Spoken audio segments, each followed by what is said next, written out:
Hello, আসসালামু আলাইকুম। সবার কি অবস্থা? আমি আলহামদুলিল্লাহ। এই তো সকালবেলা ঘুম থেকে উঠেই কাশ্যকে নিয়ে স্কুলে যাওয়া।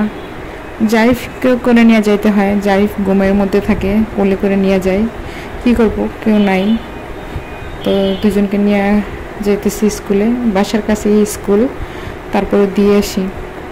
তো একটু পরে আবার স্কুলে টিফিন দেয় ওদের ক্লাসের ফাঁকে।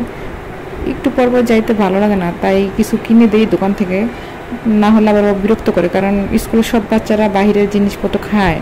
তো আমি একটু ভালো জিনিস তো আর কি দিব, একটু কেক বা বিস্কুট এগুলো কিনে দিই, অন্য কিছু দিই না। তো এখন যাইতেছি স্কুলের ভিতরে। এখন ওকে স্কুলে একদম ভিতরে নিয়ে বসায়া ম্যাডাম আসা পর্যন্ত ওর সাথে থাকতে হবে, না হলে ও আমাকে আসতে দিবে না। বুঝো, ওর বান্ধবী। এই অবস্থা। এখন ওকে নিয়ে বসাই দিয়ে তারপরে ম্যাডাম আসতে তারপরে চলে আসবো।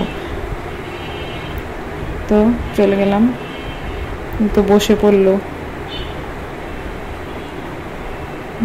দেখতেছে সবাইকে। এখন আবার বিচার দিতেছে কোন বাচ্চাটা কি করে, ওকে কে ডিস্টার্ব করে, এগুলা। তো আমি বাসায় চলে আসলাম, নাস্তা রেডি করতে হবে এখন। কাশফি স্কুল থেকে আসলে আবার নাস্তা খাওয়াবো। রুটি রেডি করে রুটি বানাই, তারপরে রেখে দিই যাতে ও স্কুল থেকে আসলে একসাথে খাই। আমার রুটি বানানো কিন্তু এত সুন্দর হয় না, গোল হয় না, কেউ কিন্তু হাসবেন না। যেরকম পারি তাড়াতাড়ি, নাহলে জারিফ ঘুমায় আবার উঠে পড়ে অনেক সময়। এই হলো চা। আমার আর কাশফিয়ার চা পরোটা ছাড়া চলেই না, প্রত্যেক দিন চা আর পরোটা লাগবেই, এই অবস্থা।